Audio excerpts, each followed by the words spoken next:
hamma pulga o'rgatayotgan o'sha jo'letgani men bugun sizlarga tekinga o'rgataman. Buning uchun videoni oxirigacha ko'ringlar. Profilimda bepul darslar juda ham ko'p. Menga obuna bo'lib, videoga like bosib qo'yishni unutmanglar. Unda boshladik. Men ko'pincha buni aylanasini o'lchab o'tirmayman. Maslahat beraman 52-54 razmerda olishinglarni.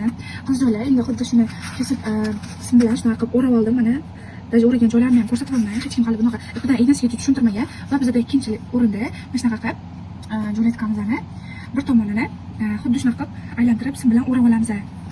Sizlar qaranglar, shunaqa qilib ikki tarafini sim bilan o'rab chiqdim va amir bilan shunaqa qotirib oldim qattiq turishi uchun. Endi xuddi shunaqa qilib bu tarafini ham qo'yib olamiz.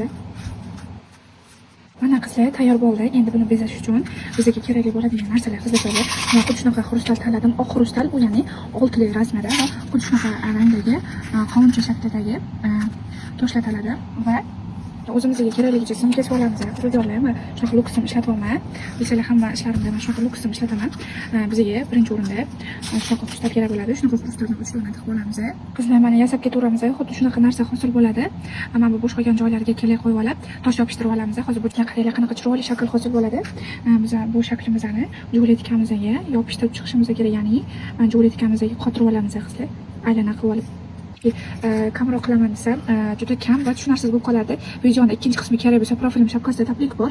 O'sha taplik orqali Telegram gruppaga o'tib olsanglar, gruppada men ikkinchi qismini qoldiraman.